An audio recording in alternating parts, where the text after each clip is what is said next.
شما إسرائيل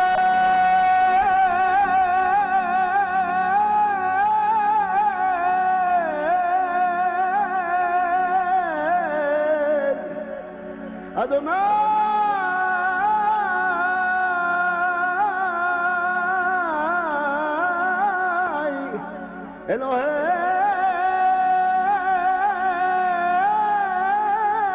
إلهينو أدوناي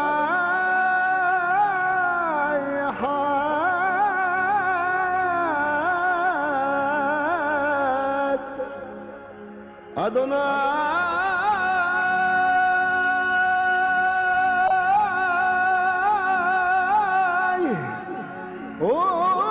إلهيم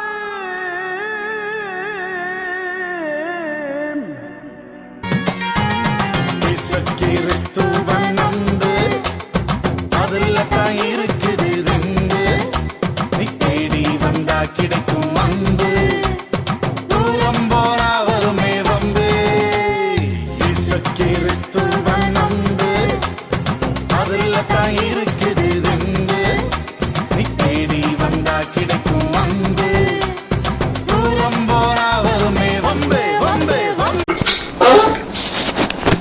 so நாம் நம்புவது என்ன அப்படிங்கிற தலைப்புல நம்ம ஆண்டுடைய வார்த்தையை நம்ம கவனிச்சுட்டு இருக்கோம். ஸோ 4 பாடங்களை நம்ம படிச்சிருக்கோம் இல்லைங்களா? என்னெல்லாம் படிச்சோம் சொல்லுங்க. தேவன்,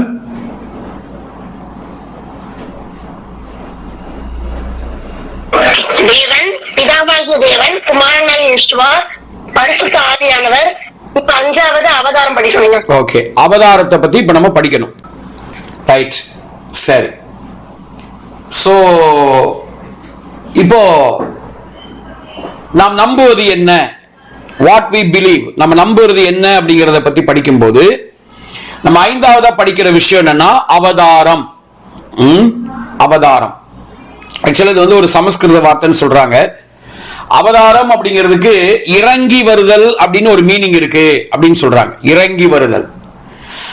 சோ நம்ம ஆண்டவர் வந்து தேவன் மனிதனாக மனிதர்களை சந்திக்கும்படியாக மனிதர்களோடு வாசம் பண்ணும்படியாக அவர் மனிதனாக இறங்கி வந்தார். சோ அந்த இறங்கி வந்த நிகழ்வு தான் அவதாரம். சரிங்களா? யோவான் 3ஆம் அதிகாரத்துல 13வது வசனத்தை படிக்கும் போது இயேசுவே அவரை பத்தி சொல்லும் போது மனுஷகுமாரன் அவர் இறங்கி வந்திருக்கிறார் அப்படிங்கறத சொல்றதை நம்ம பார்க்க முடியும். யோவான் 3:13.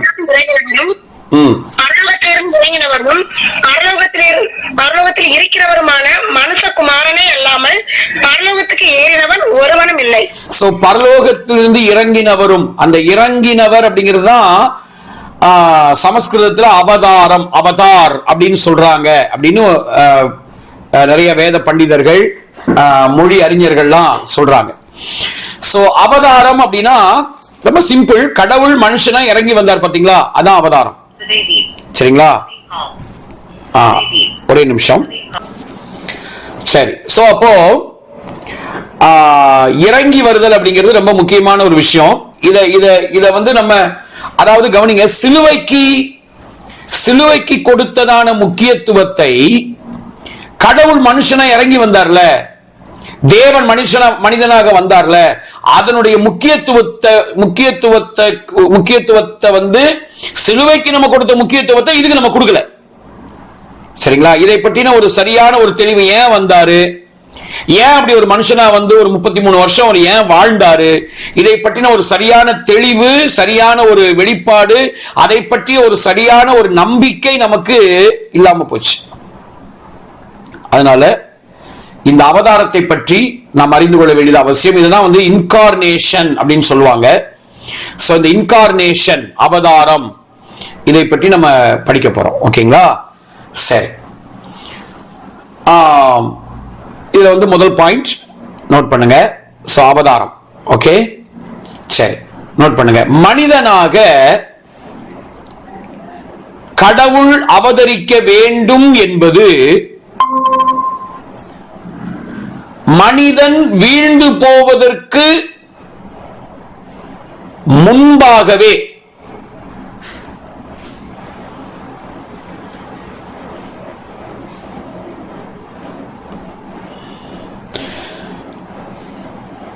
பிதாவின் மனதில் ஏற்பட்ட எண்ணமாகும்.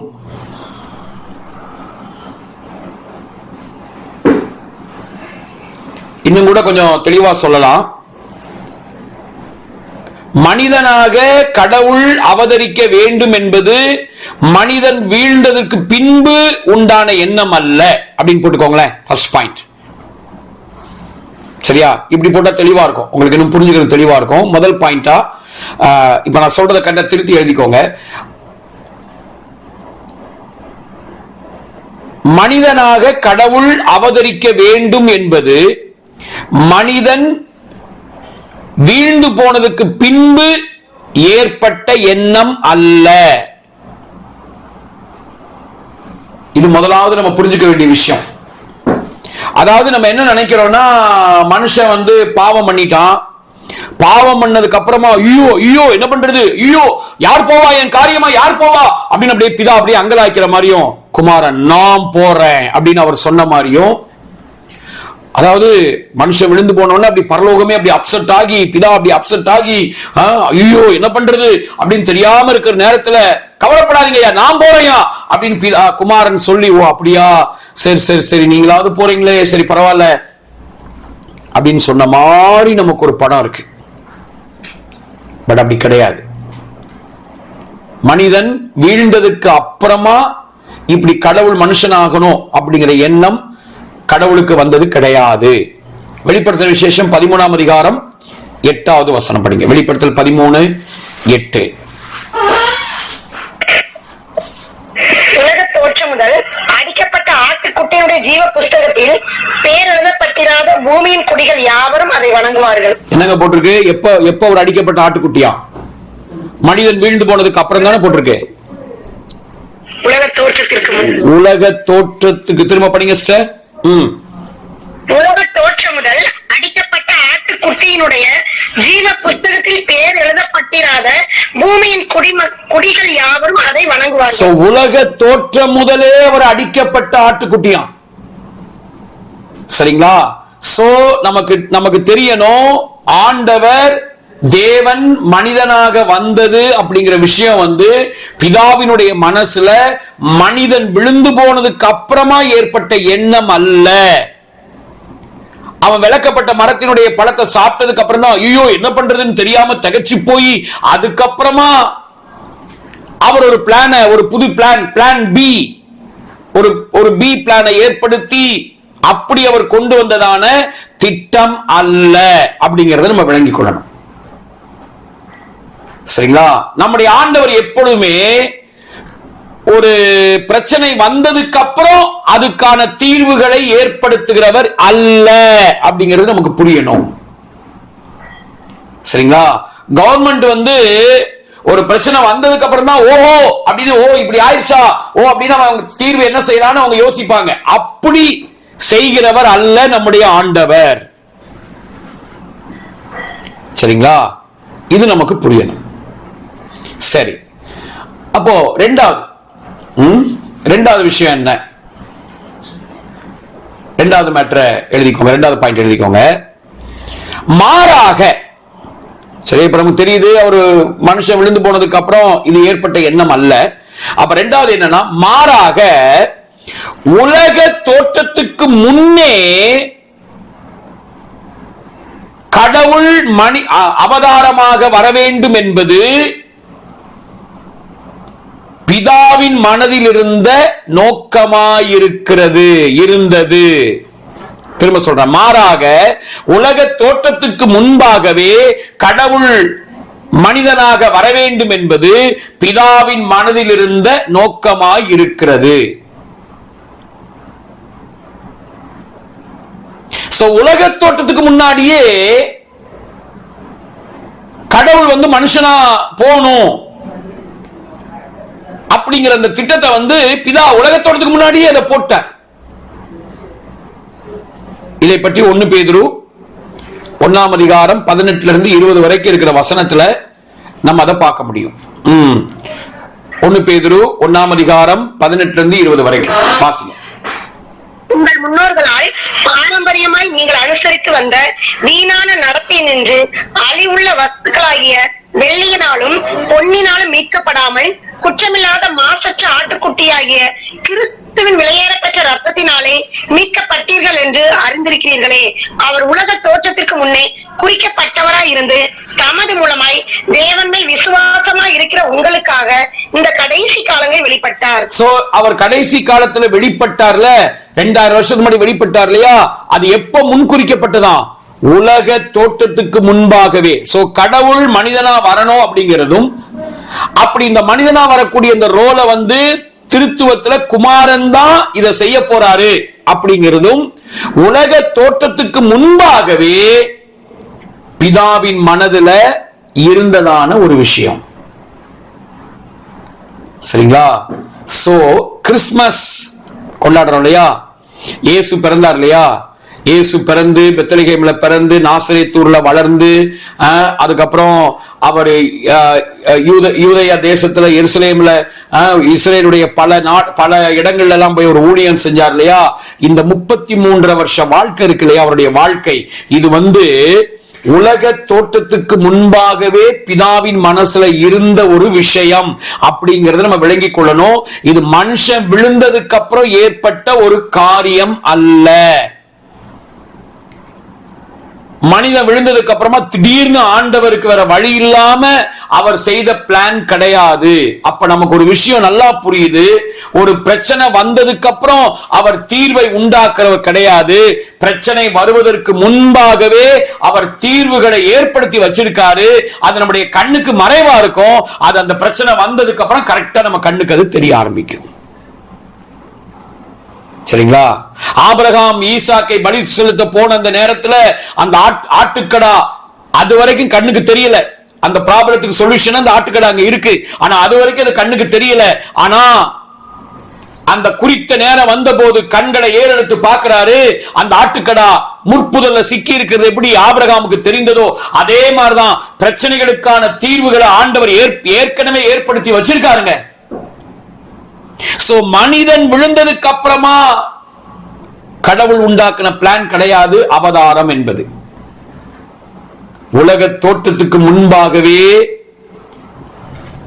பிதாவாகி தேவனுடைய மனசுல இப்படி கடவுள் மனுஷனாகணும், அவர் மாம்சத்துல வெளிப்படணும் அப்படிங்கிற திட்டம் உலக தோற்றத்துக்கு முன்பாகவே இருந்தது என்பதை விளங்கிக் கொள்ளணும். நம்ம எல்லாரையும், உங்களை என்னையும் உலக தோற்றத்துக்கு முன்னாடியே மனசுல வச்சு நம்ம எல்லாரும் காக்கப்பட வேண்டும் என்பதற்காக நம்முடைய எல்லா பிரச்சனைகளுக்கும் தீர்வாக குமாரனை உலக தோற்றத்துக்கு முன்பாகவே பிதா முன்குறிச்சு வச்சிட்டாருங்கிற நல்ல செய்தியை உங்களுக்கு நான் சொல்லுகிறேன்.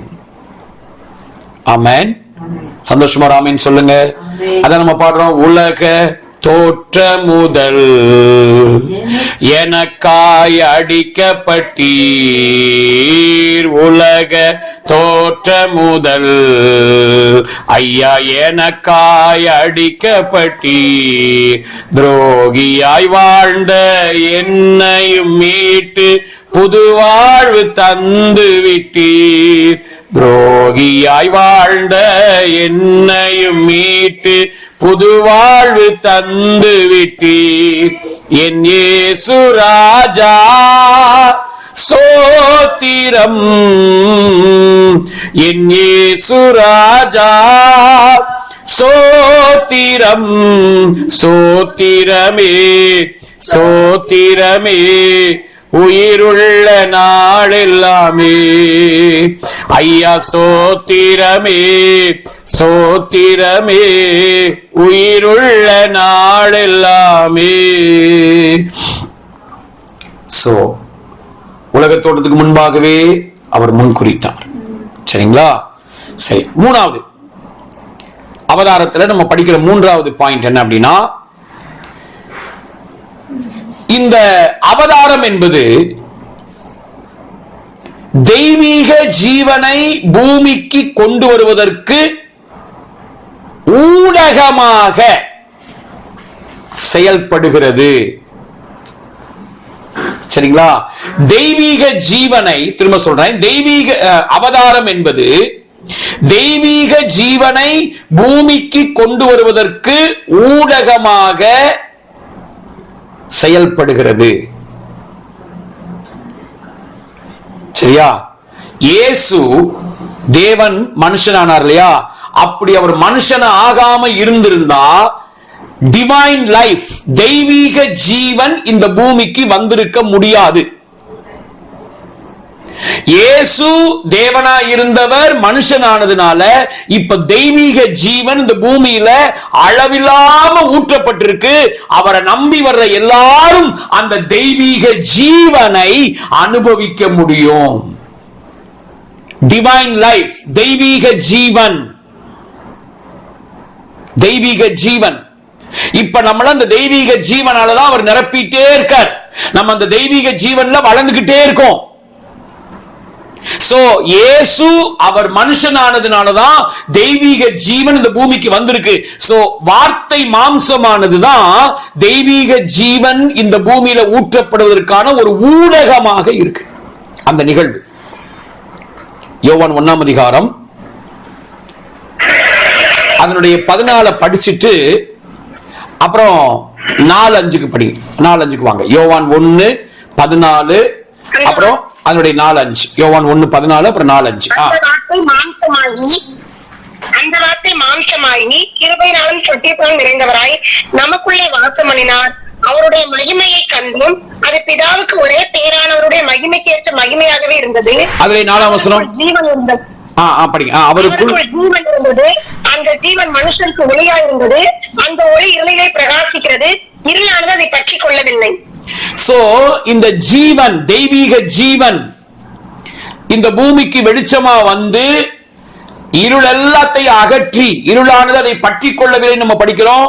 எல்லா இருளுக்குரிய எல்லா காரியங்கள், பாவம், வியாதி, தனிமை, உறவுகளில் ஏற்படுத உடைசல், அப்புறம் பிரிவினைகள், பகை, கசப்பு, விரோதம், பொருளாதார நெருக்கடி, பரிசுத்தமா வாழ முடியல, ஜெபிக்க முடியல, அப்படி என்னென்னலாம் இருள் இருக்கோ, மரண பயம், காலத்துக்கு முன்பாக இருக்கிற மரணம், எல்லா இருளையும் அகற்றக்கூடிய வெளிச்சமாக இந்த தெய்வீக ஜீவன் இருக்கிறது.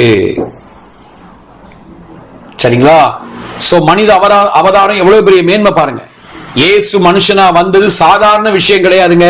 ஏதோ நம்ம கிறிஸ்துமஸ் கொண்டாடிட்டு போறோம் அந்த மாதிரியான நிகழ்வு கிடையாது அது. சரிங்களா? இந்த தெய்வீக ஜீவன் இந்த பூமிக்கு வந்ததுக்கு காரணமே, தெய்வீக ஜீவன் எப்படி இந்த பூமிக்கு வந்துச்சுன்னா அதுக்கு ஒரே ஒரு காரணம், அவர் மனுஷனா வந்ததுனாலதான். ரோமர் 5ஆம் அதிகாரத்துல 17, 18, 19 வசனங்களை படிக்கும் போது இந்த தெய்வீக ஜீவன் தான் உங்களை என்னையும், கவனிங்க, நமக்கு இயற்கையா இருக்கிற இந்த உயிரை வச்சுக்கிட்டு வாழலாம். சரியா? நமக்கு இயற்கையா தரப்பட்டிருக்கிற இந்த ஜீவன் இருக்குல்ல, நம்ம பிறக்கும் போது நம்ம உடல்ல உயிர் இருக்கு, இந்த உயிரை வச்சுக்கிட்டு வாழ முடியும். ஆனா இயேசுவே நமக்குள்ள தெய்வீக ஜீவனா வந்திருக்கிறதுனால நாம் ஆளுகிறவர்களா மாறி இருக்கிறோம். சரிங்களா? வாழ்ந்து கொண்டிருக்கிற நம்மை ஆள வச்சது எது, ஆள வைப்பது எது அப்படின்னா இந்த தெய்வீக ஜீவன், டிவைன் லைஃப். படிங்க 17 இருந்து. அல்லாமலும் ஒருவனுடைய மீறுதலினாலே அந்த ஒருவன் மூலமாய் மரணம் ஆண்டு கொண்டிருக்க கிருபையின் பரிபூரணத்தையும் நீதியாகிய ஈவின் பரிபூரணத்தையும் பெறுகிறவர்கள் இயேசு கிறிஸ்து என்னும் ஒருவராலே ஜீவனை அடைந்து ஆளுவார்கள் என்பது அதிக நிலையில் ஊற்றப்பட்டிருக்கிறபடியால் அந்த நம்பிக்கை நம்மை வெட்கப்படுத்தாது. அந்த நம்பிக்கை நம்மை வெட்கப்படுத்தாது. சோ பிதா குமாரன் மேல எவ்வளவு அன்பா இருக்கிறாரோ அந்த அன்பைத்தான் நம்ம இருதயத்தில் ஊட்டி இருக்கிறார். சோ தேவ அன்பு நம்ம இருதயத்தில் ஊட்டப்பட்டிருக்குங்கிறது சாதாரண விஷயம் இல்ல பிரதர், சாதாரண விஷயம் இல்ல சிஸ்டர். இந்த அன்பு அப்படியே நம்ம வாழ்க்கையில ஒரு சின்ன விதை மாதிரி முதல்ல ஊற்றப்பட்டிருக்கிற இந்த அன்பு அப்படியே நமக்குள்ள வளர வளர வளர வளர வளர வளர எல்லா பயங்கள், தேவையில்லாத பயங்கள் எல்லாம் வெளியே போயிரும். கர்த்தர் மேல நமக்கு இருக்கிற தவறான பயங்கள் வெளியே போயிரும், மனுஷ பயம் வெளியே போயிரும், சூழ்நிலையை குறித்து, வியாதியை குறித்து, மரண பயம், எல்லா பயமும் வெளியே போயிரும். இந்த அன்புனாலதான் நம்ம வெற்றி மேல் வெற்றி அடைகிறவளா நம்ம இருக்கிறோங்க. பயம் வெளியே போயிரும், ஜெயம் உள்ள வந்துரும். 1 யோவான் 4:17-18, ரோமர் 8:36-37 வாசிங்க. நியாய தீர்ப்பு நாளிலே நமக்கு தைரியம் உண்டாயிருக்கத்தக்கதாக அன்பு நம்மிடத்தில் பூரணப்படுகிறது. ஏனென்றால் அவர் இருக்கிற பிரகாரமாக நாம் இவ்வுலகத்திலே இருக்கிறோம். அன்பிலே பயம் இல்லை. பூரண அன்பு பயத்தை புறம்பே தள்ளும். பயமானது வேதனை உள்ளது. பயப்படுகிறவன் அன்பில் பூரணப்பட்டவன் அல்ல. பயப்படுகிறவன் அன்பில் பூரணப்பட்டவன் அல்ல. பூரண அன்பு பயத்தை புறம்பே தள்ளும். இன்னைக்கு கிறிஸ்தவத்துக்குள்ள நீங்க பாத்தீங்கன்னா, நம்ம ஆண்டவர் நம்ம மேல எவ்வளவு அன்பா இருக்காரு, நம்மளை எவ்வளவா நேசிக்கிறாரு, கல்வாரியில நமக்காக எவ்வளவு பெரிய காரியத்தை குமாரனை அனுப்பி பிதா நமக்காக செஞ்சு முடிச்சிருக்காரு, இயேசு நமக்காக எவ்வளவு பெரிய காரியத்தை செஞ்சு முடிச்சிருக்காருங்கிறதெல்லாம் இன்னைக்கு சொல்லி கொடுக்கறத விட, இன்னைக்கு அதையெல்லாம் மக்கள் தியானிக்கிறத விட, இன்னைக்கு ரொம்ப சில்லித்தனமா எலுமிச்சம்பழம் வச்சுட்டான், தலையில என்னமோ பொடிய போட்டு போறான்,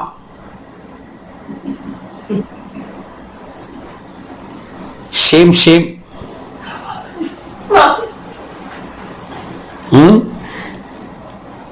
அமாவாசை என்ன அமாவாசை, என்ன அமாவாசை, அமாவாசை வந்துருச்சு, செய்வின அவன் இதை பண்ணிட்டான், அவன் அதை பண்ணிட்டான், மந்திரம் பண்ணிட்டான், அப்படியே மரத்தை சுத்தி என்னமோ போட்டான். என்ன தெரியுங்களா, நீ எதை நம்புறியோ அது அப்படியே அது அப்படியே ஒர்க் பண்ணும், அவ்வளவுதான். நீ அதையே பேசிக்கிட்டு, அதையே நினைச்சுக்கிட்டு, அதையே திங்க் பண்ணிக்கிட்டு, அதிலேயே மைண்ட விட விட விட விட அது அப்படியே அது வேலை செய்ய ஆரம்பிக்கும். நம்முடைய செல்கள், நம்முடைய எல்லாமே அது கேட்டபடி ரியாக்ட் பண்ண ஆரம்பிக்கும், அவ்வளவுதான்.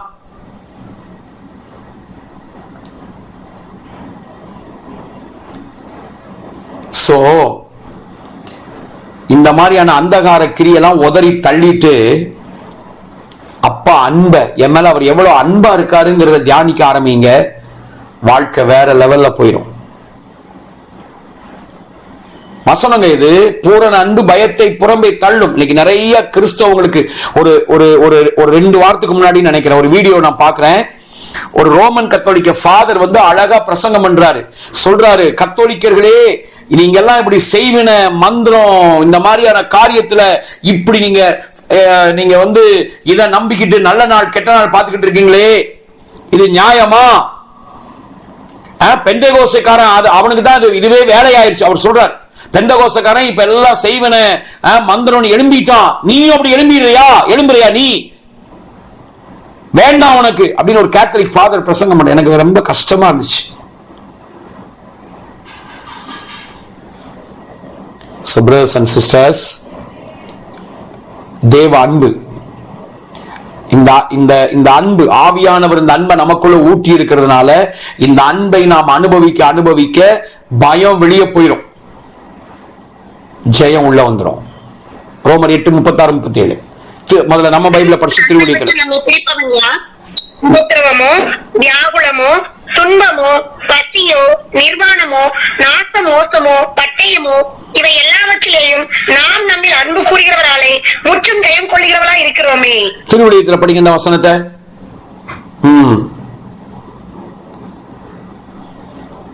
ஷகபாலா கராபாலா தேலாபாலா ஹராபாலா ஷிபாலா தாராபாலா. நம்ம வாழ்க்கையினுடைய வெற்றியே அப்பா நம்ம மேல எவ்வளவு அன்பா இருக்கிறாருங்கிறத உணரதான் வாழ்க்கையில் நம்ம வெற்றி அடையிறதே இருக்கு. படிங்க.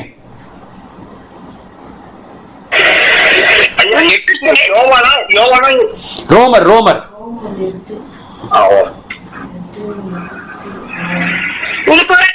நாள்தோறும் கொல்லப்படுகிறோம், வெட்டுவதற்கென நிறுத்தப்படும் ஆடுகளாக கருதப்படுகிறோம் என மறைநூல் எழுதியுள்ளது அன்றோ. ஆயினும் நம்மேல் அன்பு கூர்ந்தவரின் செயலால் மேற்கூறியவை அனைத்திலும் நாம் வெற்றி மேல் வெற்றி அடைகிறோம். ஒரு வருஷம் முன்னாடி படிங்க சிஸ்டர். வெற்றி மேல் வெற்றி அடைகிறோம். இதுதான் எந்தெந்த காரியங்கள் எல்லாம் கிறிஸ்துவின் அன்பிலிருந்து நம்மை பிரிக்கக்கூடியது எது? வேதனையா, நெருக்கடியா, இன்னலா, பட்டினியா, ஆடையின்மையா, இடரா, சாவா, எதுதான் நம்மை பிரிக்க முடியும்? உன் பொருட்டு நாள்தோறும் கொல்லப்படுகிறோம், வெட்டுவதற்கென நிறுத்தப்படும் ஆடுகளாக கருதப்படுகிறோம் என மறைநூல் எழுதியுள்ளது அன்றோ. ஆயினும் நம்மேல் அன்பு வெற்றி அடைகிறோம். ஆமென்.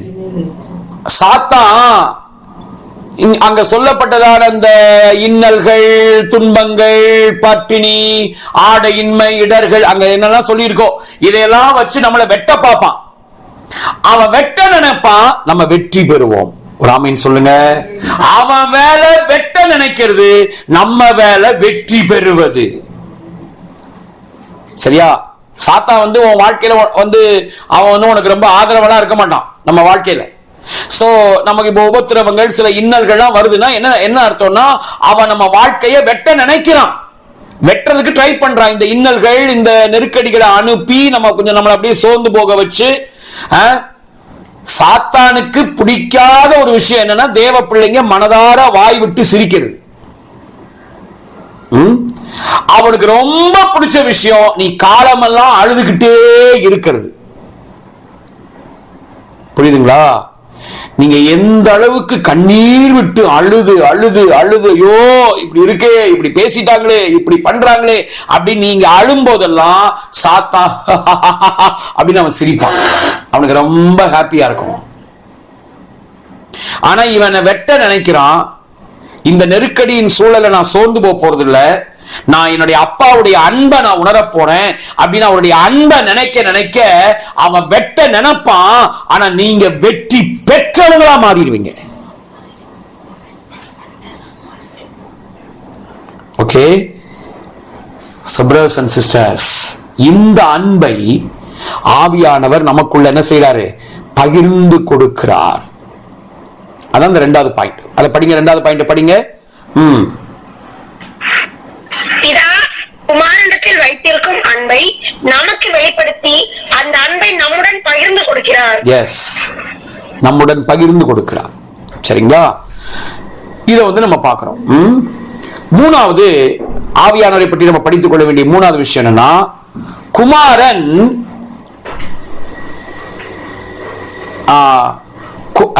நோட் பண்ணிக்கோங்க. குமாரன் பிதாவை அறிந்து வைத்திருக்கிற அந்த அறிவை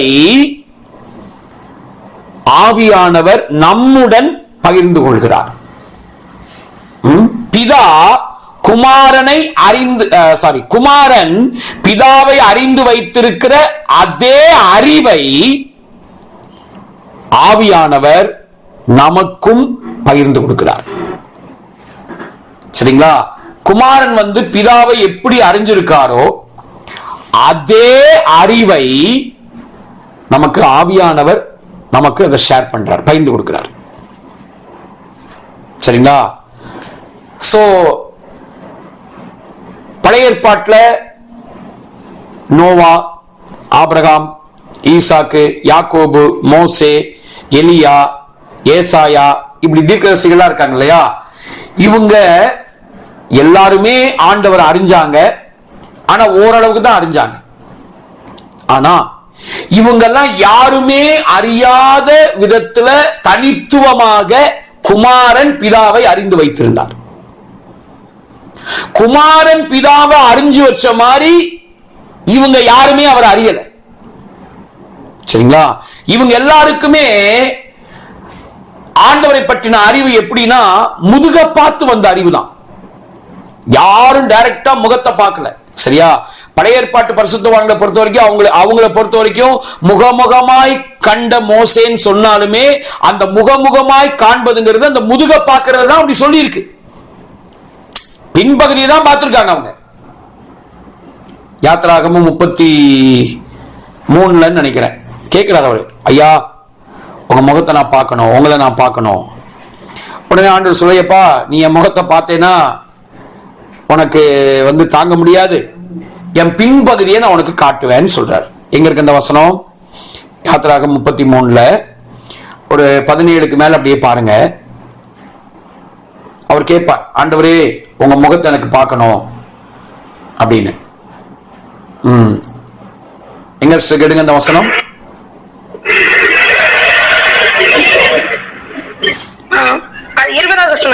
படிங்க. யாத்திராகம் 33:20.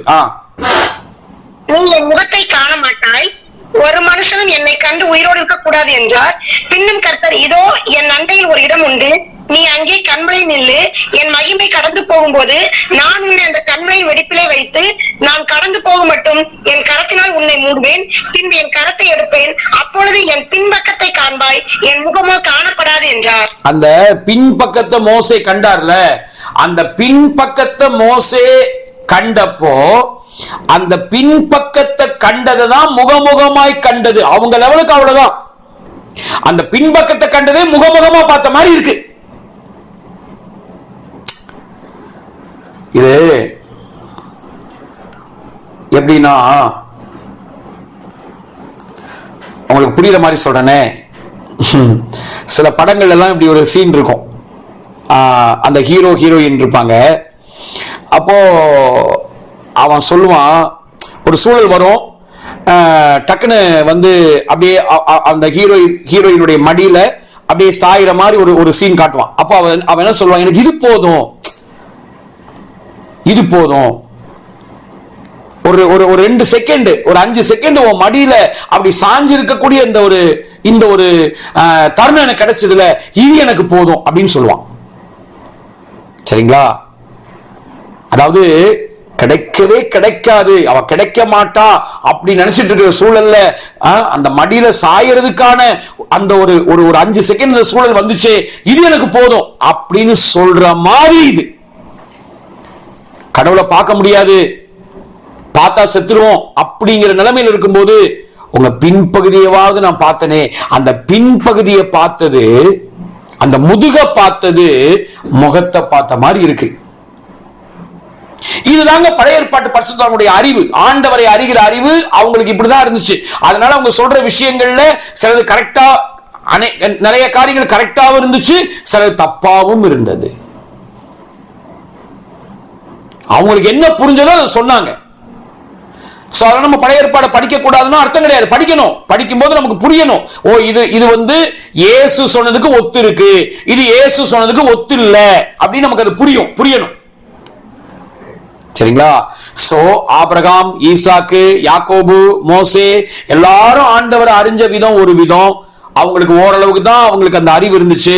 ஆனா பிதாவை இயேசுதான் ஒரு விதமா சரியா அறிந்து வைத்திருந்தார். சரிங்களா? எபிரேயர் 1:1-2 படிங்க. எபிரேயர் 1ஆம் அதிகாரம் 1-2 வசனம். பூர்வ காலங்களில் பங்கு பங்காகவும் வகை வகையாகவும் தீர்க்கதரிசிகள் மூலமாய் பிதாக்களுக்கு திருவுளம் பற்றின தேவன் இந்த கடைசி நாட்களில் குமாரன் மூலமாய் நமக்கு திருவுளம் பற்றினார். இவரை சர்வத்துக்கும் சுதந்திரவாளியாக நியமித்தார், இவரை கொண்டு உலகங்களையும் உண்டாக்கினார். இவர் அவருடைய மகிமையின் பிரகாசமும் அவருடைய தன்மையின் சொரூபமாய் இருந்து சர்வத்தையும் தம்முடைய வல்லமையுள்ள வசனத்தினால் தாங்குகிறவராய் தம்மாலே தாமே நம்முடைய பாவங்களை நீக்கும் சுத்திகரிப்பை உண்டு பண்ணி உன்னதத்திலே மகத்துவம் அவருடைய வலது பக்கத்திலே உட்கார்ந்தார். சோ அவங்களுக்கெல்லாம் பங்கு பங்கா வகை வகையா இங்க கொஞ்சம் அங்க கொஞ்சம் அப்படிதான் அவங்களுக்கு தெரிஞ்சது பழைய ஏற்பாட்டு பரிசுத்தவான்களுக்கு. ஆனா குமாரனுக்கு தான் பிதாவை பத்தி நல்லா தெரியும். சோ அந்த அறிவு இருக்குல்ல, பிதாவை குமாரன் அறிஞ்சு வச்சிருந்தார்ல, அறிந்து வைத்திருக்கிறார் இல்லையா, அந்த அறிவை தான் ஆவியானவர் நமக்கு கொஞ்சம் கொஞ்சமா அந்த அறிவை நமக்குள்ள பகிர்ந்து கொடுத்துக்கிட்டே இருக்கிறார். அது ஒரே நாள்ல வராது, கொஞ்சம் கொஞ்சமா நம்முடைய மைண்ட் வந்து ஏற்றுக்கொள்ளக்கூடிய அளவுக்கு தக்கதாக, நம்ம புரிந்து கொள்ளக்கூடிய விளங்கிக் கொள்ளக்கூடிய அளவுக்கு தக்கதாக கொஞ்சம் கொஞ்சமா அந்த அறிவை நமக்கு பகிர்ந்து கொடுக்கிறார். இந்த வேலையை செய்யறது யாரு? ஆவியானவர். ஏசாயா 11ஆம் அதிகாரம் 2ஆம் வசனத்துல சொல்லப்பட்டிருக்கு இல்லையா, ஏசாயா 11:2 படிங்க. ஏசாயா 11:2. ஞானத்தையும் உணர்வையும் அருளும் ஆவியும், ஆலோசனையும் பலனையும் அருளும் ஆவியும், அறிவையும் கர்த்தருக்கு பயப்படுகிற பயத்தை அருளும் ஆவியும் ஆகிய கர்த்தருடைய ஆவியானவர் அவர் மேல் தங்கி இருப்பார். அந்த அறிவை அப்படின்னு இருக்குல்ல, அறிவை அருளுகிற ஆவியானவர் அப்படின்னு இருக்கு இல்லையா, அந்த அறிவுங்கிறது எந்த அறிவுனா பிதாவை அறிகிற அறிவு. சரிங்களா? எபேசியர் 1ஆம் அதிகாரத்துல 17 இருந்து நீங்க பாத்தீங்கன்னா பவுல் வந்து இந்த விதமான ஒரு அறிவு நமக்கு வரணுங்கிறதுக்காக ஆவியானவர் இந்த ஒரு தெளிவை நமக்கு தரணும். இந்த அறிவு தான் பிரகாசம் உள்ள மனக்கண். இந்த ஒரு அறிவு நமக்கு வரணுங்கிறதுக்காக சபைக்காக பவுல் ஜெபிக்கிறார். பாருங்க, படிங்க எபேசியர் 1:18 இருந்து. இயேசு கிறிஸ்துவின் தேவனும் மகிமையின் பிதாவுமானவர் தம்மை நீங்கள் அறிந்து கொள்வதற்கான ஞானத்தையும் தெளிவையும் அளிக்கிற ஆவியை உங்களுக்கு தந்தருள வேண்டும் என்றும், தாம் நம்மை அழைத்ததினாலே நமக்கு உண்டாயிருக்கிற நம்பிக்கை இன்னதென்றும், பரிசுத்தவான்களிடத்தில் தமக்கு உண்டாயிருக்கிற சுதந்திரத்தினுடைய மகிமையின் ஐஸ்வர்யம் இன்னதென்றும், தாம் கிறிஸ்துவை மரித்தோரிலிருந்து எழுப்பி அவரிடத்தில் நடப்பித்த தமது பலத்த சத்துவத்தின் வல்லமைப்படியை விசுவாசிக்கிறவர்களாகிய நம்மிடத்திலே காண்பிக்கும் தம்முடைய வல்லமையின் மகா மேன்மையான மகத்துவம் என்னதென்றும் நீங்கள் அறியும்படிக்கு அவர் உங்களுக்கு பிரகாசமுள்ள மனக்கண்களை கொடுக்க வேண்டும் என்றும் வேண்டிக் கொள்கிறேன். சோ அந்த பிரகாசமுள்ள மனக்கண்கள், தேவனை அறிகிற அறிவுக்கான அந்த ஞானத்தையும் தெளிவையும் அளிக்கிற ஆவி நமக்கு கிடைக்கணும். ஆவியானவர் மூலமா அந்த அறிவு நமக்கு வரணும்னு பவுல் ஜெபிக்கிறார். நமக்கும் இந்த மாதிரியான ஒரு ஜெபம் நமக்கு வேணும். அப்பா, குமாரன் எப்படி, ஆவியானவரே குமாரன் எப்படி அப்பாவை அறிஞ்சு வச்சிருக்காரோ அந்த அறிவை எனக்கு தாங்க, கொஞ்சம் கொஞ்சமா எனக்கு தாங்க. நேற்றைக்கு நான் அறிஞ்சதை விட இன்னைக்கு இன்னும் அதிகமா அவர் அறியணும், அந்த அறிவை கொடுங்க. இன்னைக்கு விட நாளைக்கு இன்னும் அறியணும். இன்னும் உம்மை அறியணுமே, இன்னும் உம்மை அறியணுமே, இன்னும் கிட்டி சேரணுமே, நான் இன்னும் கிட்டி சேரணுமே. சோ அறிவு வந்தா வராது பிரிவு. சரிங்களா? நமக்கு இருக்கணும் அறிவு, இருந்தா அவருக்கும் நமக்கும் வராது பிரிவு. அவரை பற்றின அறிவு நமக்கு வந்தா மக்கள் மேல நமக்கு தானாவே வரும் பரிவு.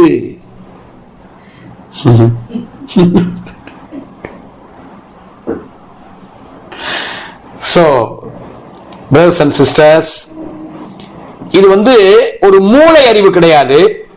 சரியா? இது வந்து உறவு.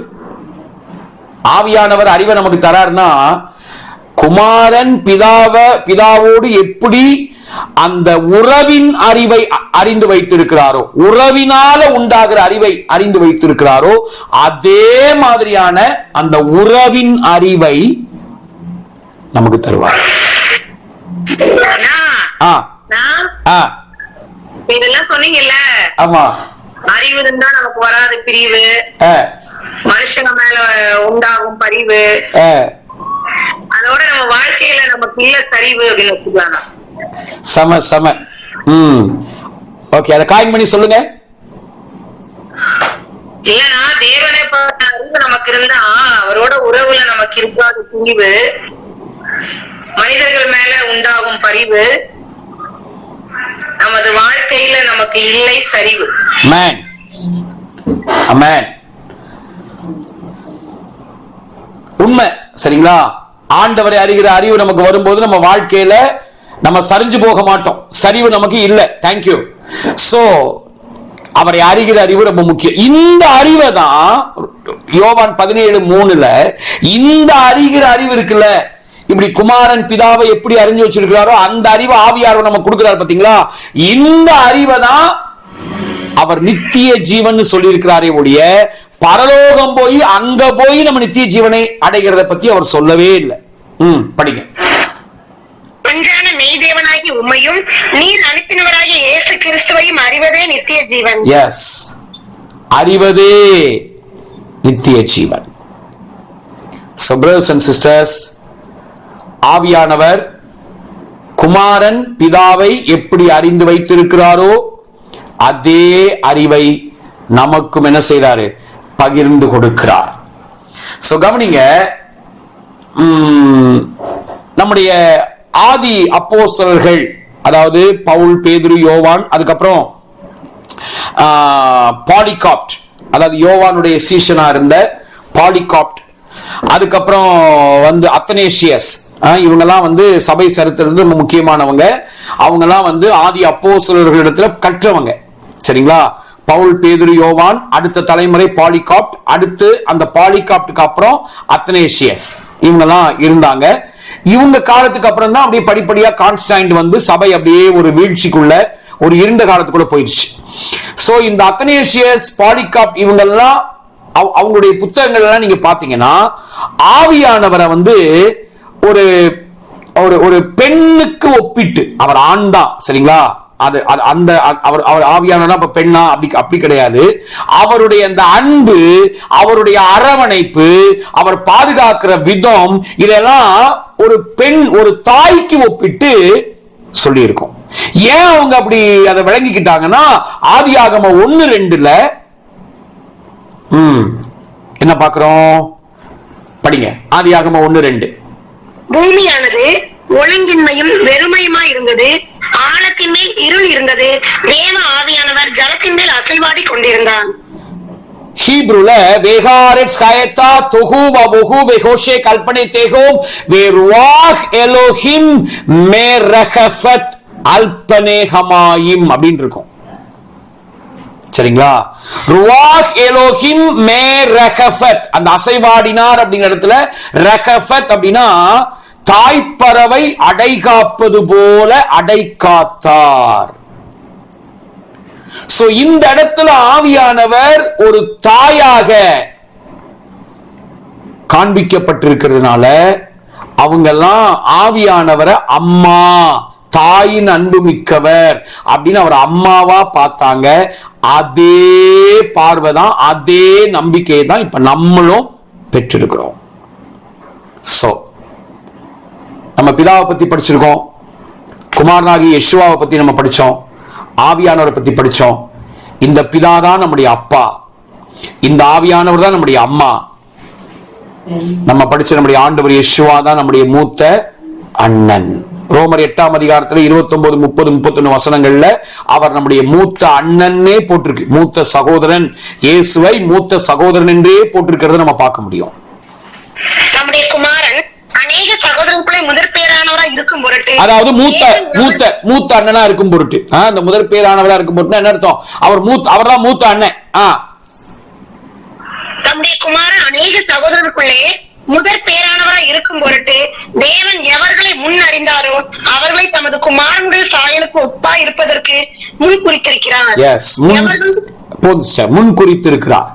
சோ நம்முடைய ஆண்டவர் யெஷுவா தான் நம்முடைய மூத்த அண்ணன், எல்டர் பிரதர். இந்த மூத்த அண்ணன் தான் நம்முடைய நிரந்தர மணவாளனாக இருக்கிறார். இப்ப நம்மள சகோதர சகோதரிகளா பார்த்துட்டு இருக்கார் இல்லையா, நம்மளை பராமரிக்கிறார் இல்லையா, இதே அண்ணன் தான் அவருடைய மணவாட்டியாக நம்மை மாற்றி, சரிங்களா, அந்த நேச அனல், அந்த நேச வைராக்கியத்தை நம்ம மேல ஊட்டி கொண்டே இருக்கிறார். சோ இப்படிப்பட்ட ஒரு திரியேக அப்பா தேவன், ஒரு நல்ல அப்பா, ஒரு நல்ல அம்மா, ஒரு நல்ல மூத்த அண்ணனுக்கு அவங்க அரவணைப்புக்குள்ள நீங்களும் நானும் இருக்கிறோம்.